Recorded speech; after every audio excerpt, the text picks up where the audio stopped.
to execute. And now we're going into the game, the first match of the final series of the day. Echo going up against Fire Flux Impunity. All right, let's run it back one more time here. Because when I was looking for Sanford in the draft, he's very true to himself. He wants to fight, he wants to get those kills. I was thinking maybe even a Benedetta might have been a better option for him instead of the Terizla, because at the end of the day, Melissa is going to be able to kind of keep that Terizla back, keep him at a safe distance. Oh, very interesting here, because I'm looking at the minimap and it looks like Yaoi is starting the orange buff early, so they really want to make sure that Carl TZ gets through his farming phase very fast, because right now he's already level 3. That's right, and they're going fast enough away. Yaoi, the playmaker, barely gets away, and they also secure the Little Wonder. Now Apex is in trouble. They're going to pop the roamer from Turkey. One more hit. Oh, he forces the flicker, but Carl TZ still gets it, drawing first blood. Man, those plays, that's just world championship level, man. Like every angle, there's just no way you can get out of that if you're in FIMP's position, right? Like what can Fireflux realistically do? Even if you flicker in the opposite direction, you're still going to die at the end of the day. But it's great to see that Carl TZ, he's not hungry for those kills. It's either they will come to him or somebody else will carry the game.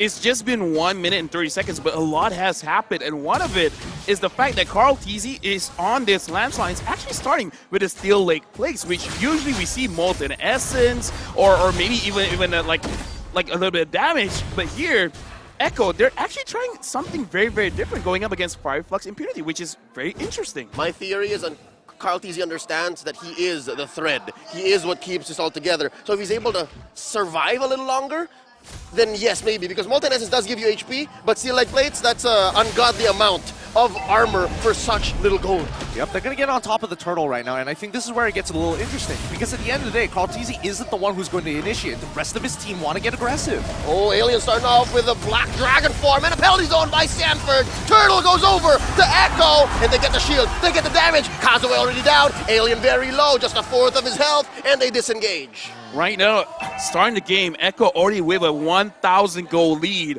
Might I remind you, it's only the phase of the game where everyone is getting their level 4, already with a 1,000 gold lead. That's actually quite a lot, and we can definitely see the way that they're rotating. Medicuting is gone. There's a hook by Apex, not much of a follow-up.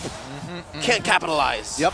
I love the fact that Yaoi is mirroring Apex here, but he's not directly, he's not man-to-man body defense. He's lingering behind him, and he's making sure that even if he does get the catch, there's an instant counter reaction if we do see Fireflux wanting to capitalize on these picks. And even so, at the end of the day, it's going to be about the neutral objectives. That's why we're seeing Carl TZ wanting to maintain his level lead against Kazue. Right now, I want to open a conversation. The changes in the jungle, extra 5% gold in the jungle creeps. Right now, Gideon, you're looking at Carl TZ's rotation, even invading Fireflux Impunity. What do you think about this? So far, I think it's a great idea, right? Maintain this level lead. Give yourself the biggest amount of advantages, because fighting around these neutral objectives might not necessarily be the greatest thing in the world for Echo as soon as this game starts dragging out to the 8-minute mark, arguably even 12-minute mark. And that's going to allow for him to make the most of that early pair of pants, right? Yes, you do pants now, but you can eventually still catch up. You can go farm so fast and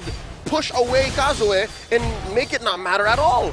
Yeah, with 1.4k gold lead, I kind of feel like a lot of the gold lead is on Carl TZ, because even look at the level difference here, level 7 going up against level 6. See?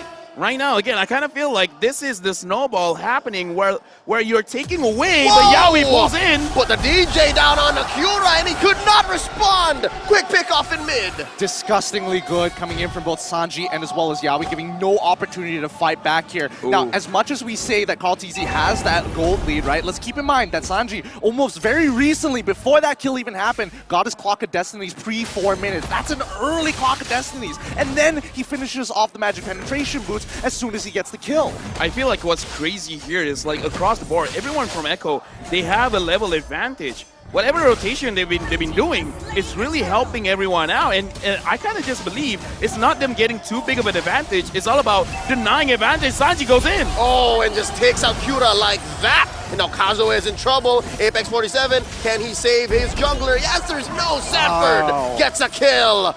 Ah, what an uncanny rotation coming in from Sanford, right? He decides to sacrifice at least 90% of the gold plating just to make this happen on the bottom side of the map. Now, they have a very clear lead here, unless Apex, no. They continue the pressure. Apex still up, not enough damage. Benny says no. Look at topside though. Yuzong, he's finally getting a little bit of gold for himself, but he's basically out of this game.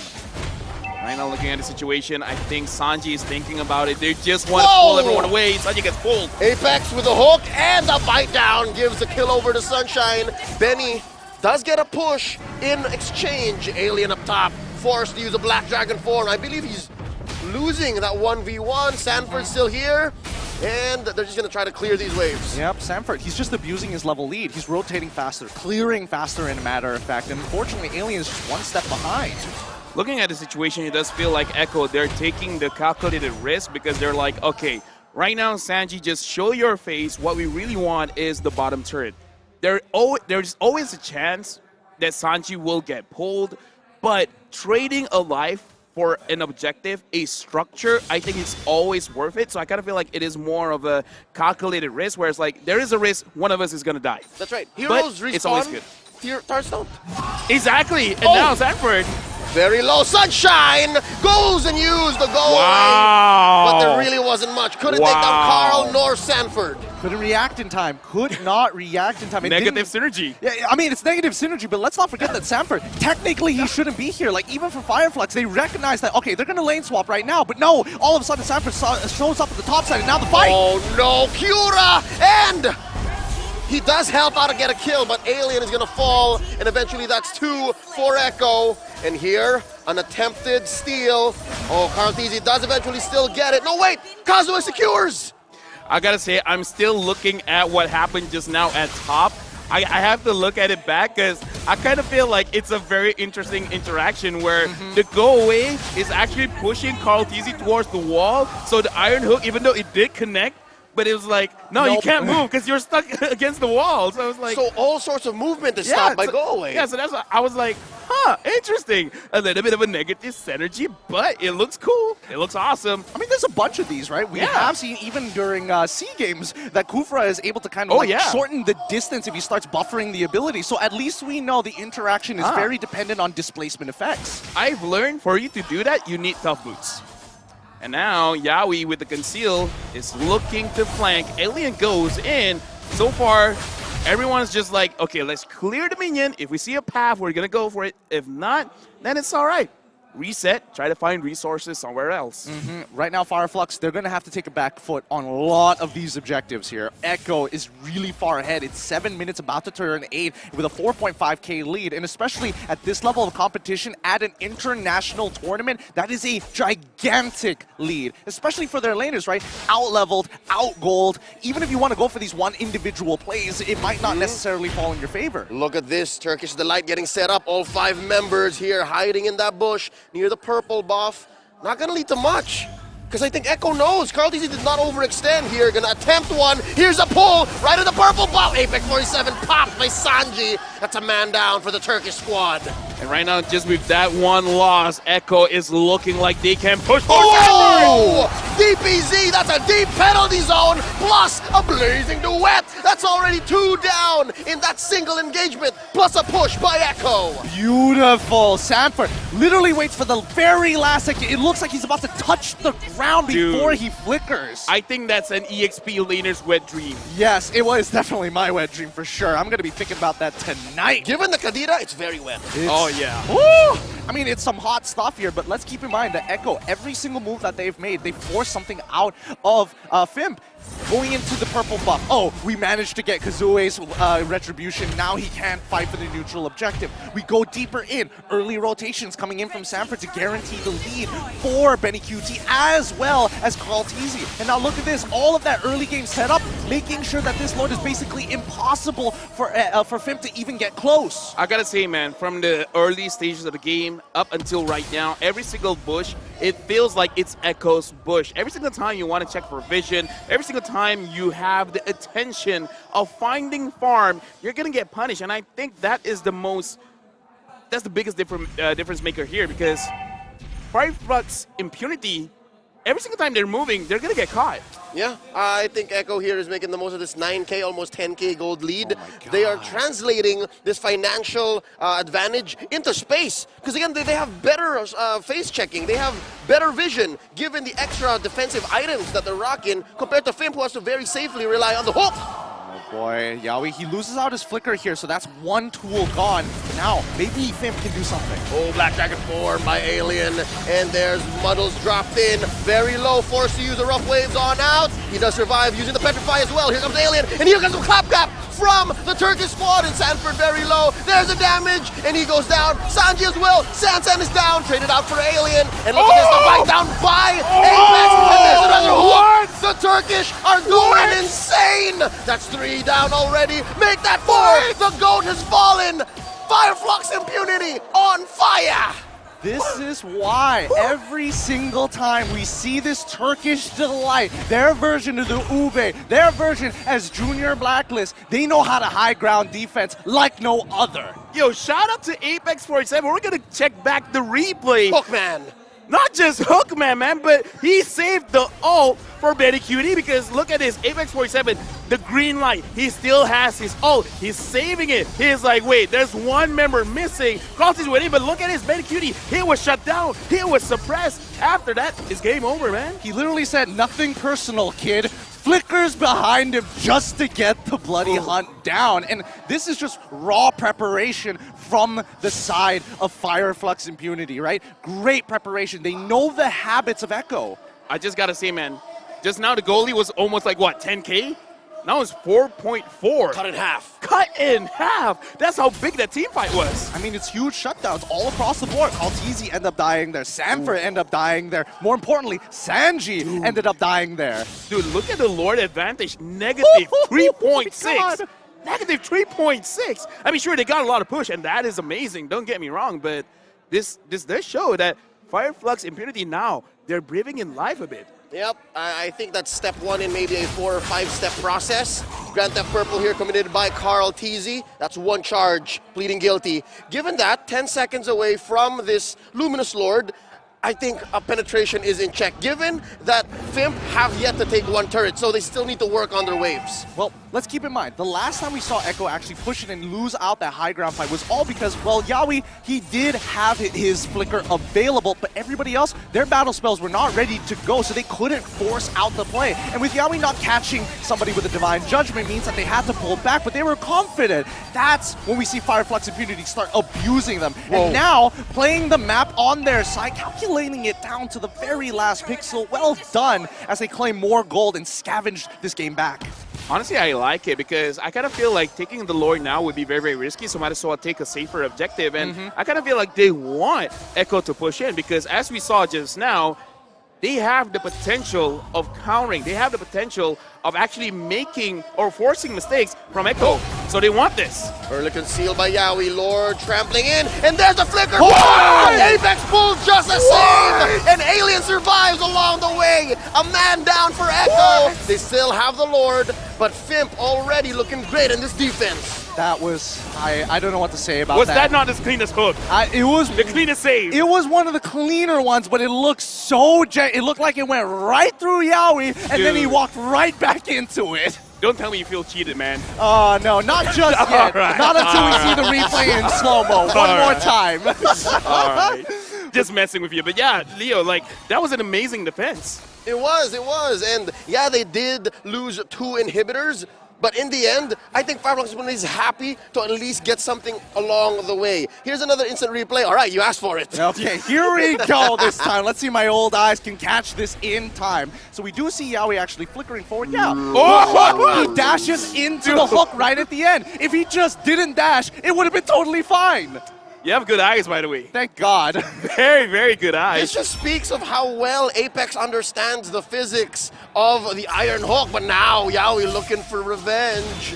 Oh, Black Dragon formed by Alien. Not gonna lead to much here. This is not a good engage. Yeah, I mean, nothing to worry about. Still 70 more seconds until the next Lord comes back up. So I think even for FIMP this time, they can just wait it out, get their cooldowns back online, and then look to fight. Because again, no inhibitors, so you can just wait for the waves to push into them. Right now, we're living in the moment, but let's look into the future, right? Like, what are both teams looking for right now? Because it is very clear here that Yaoi has been, I would say, the linchpin of getting any of those engages, except for that one moment when Sanford, with the flicker, crazy engage.